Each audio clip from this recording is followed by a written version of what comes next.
Democrats are seeking to make roads and bridges a major campaign issue ahead of the 2022 midterm elections, highlighting local projects that stand to benefit from the bipartisan infrastructure bill and going after Republicans who voted against it.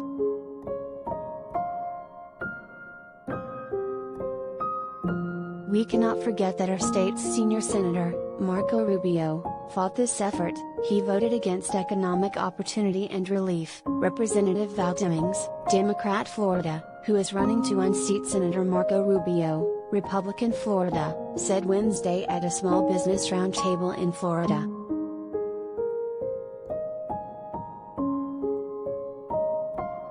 The Infrastructure Investment and Jobs Act, which is awaiting President Joe Biden's signature, will make the biggest investment in America's infrastructure system in decades, creating jobs and bolstering the economy in the process. The money, $1.2 trillion over 8 years, is aimed at overhauling the nation's roads, bridges, railways, ports, utilities, internet access and more.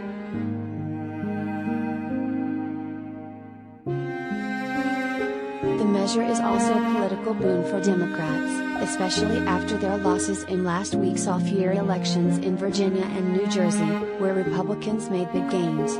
It's one they hope will cushion their incumbents against other economic headaches like inflation and supply chain issues.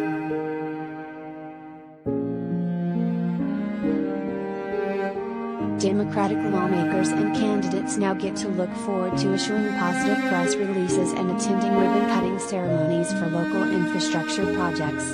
Bringing home the bacon is as popular with members of Congress as ever, and lawmakers didn't waste any time touting their work on the bill this week.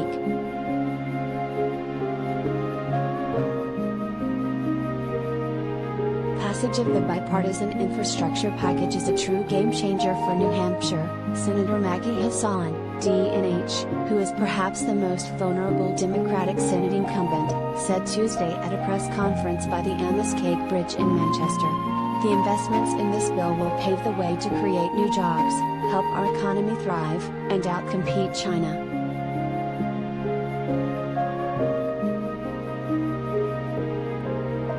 Democrats might have trouble demonstrating the effects of the bill to voters right away, however.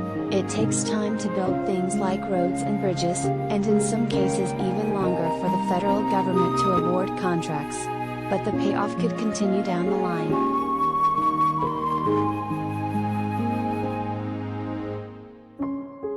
In the Senate, 19 Republicans voted for the bill, no small feat in today's polarized climate. The group included Senate Minority Leader Mitch McConnell, RKY, who called the bill a godsend for his state.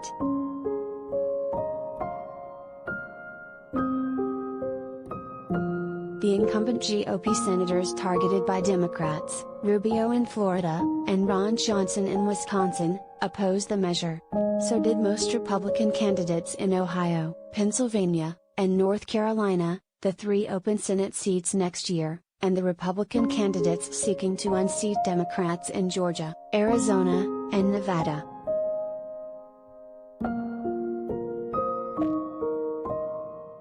Republicans will have to explain why they are standing against creating more good-paying jobs and investing in their state's roads, bridges, clean drinking water and high-speed internet, Jasmine Vargas, spokesperson for the Democratic Senatorial Campaign Committee, said in a statement. And in 2022, voters will hold GOP Senate candidates accountable for prioritizing their own self-serving politics at the expense of working families.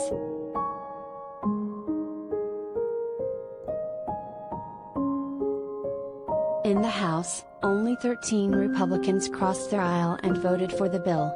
Some of them are now facing death threats over their votes, as well as accusations of treason by Representative Marjorie Taylor Greene. The incendiary Georgia Congresswoman tweeted the office phone numbers of her fellow colleagues who supported the legislation, urging her followers to vent their frustration.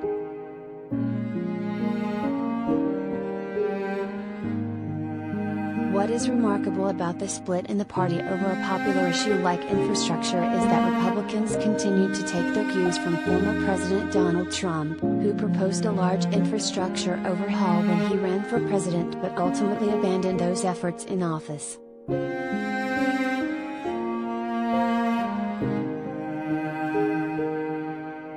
Trump over the weekend criticized the House and Senate Republicans who voted for the bill because it gave Biden a political win.